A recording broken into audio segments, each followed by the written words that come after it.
ఆంధ్రప్రదేశ్ ప్రభుత్వం మందుబాబులకి good news చెప్పింది. త్వరలో మందుబాబులు కోరుకున్న మద్యం బ్రాండ్లు అందుబాటులోకి రాబోతున్నాయి. గత 5 సంవత్సరాల పాటు చిత్ర విచిత్రమైన లిక్కర్ తాగిన మందుబాబులు ఇక ముందు మనస్ఫూర్తిగా మద్యం సేవించడానికి అవకాశం చిక్కినట్టుగా అయిందని అప్పుడే సోషల్ మీడియాలో మీమ్స్ మొదలైపోయింది.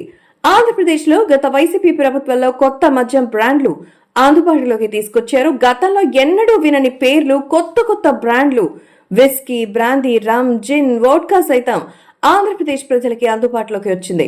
ఇక దేశం మొత్తం విక్రయించే బ్రాండ్ బీర్లకు బదులుగా బూమ్ బూమ్ బీర్లతో పాటు కొత్త బీర్లు అందుబాటులోకి వచ్చాయి. అయితే అప్పటికే మద్యంకు బానిసైన మందుబాబులు షాక్ తిన్నారు.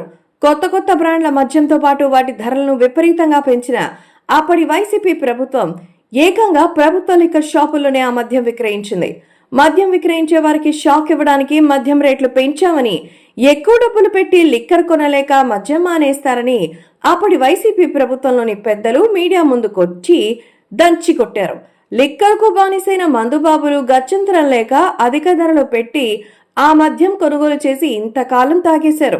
అయితే ఇటీవల జరిగిన అసెంబ్లీ ఎన్నికల్లో పరిస్థితులు మొత్తం తారుమారు కావడం, గత వైసీపీ ప్రభుత్వం ఇంటికి వెళ్లిపోవడం, ఆంధ్రప్రదేశ్ లో కూటమి ప్రభుత్వం అధికారంలోకి రావడంతో పాత మద్యం పాలసీకి చెక్ పెడుతున్నారు.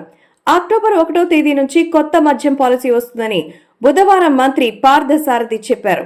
కొత్త మద్యం పాలసీతో పాటుగా పాత మద్యం బ్రాండ్లు అందుబాటులోకి వస్తుందని మంత్రి పార్థసారథి క్లారిటీ ఇచ్చారు.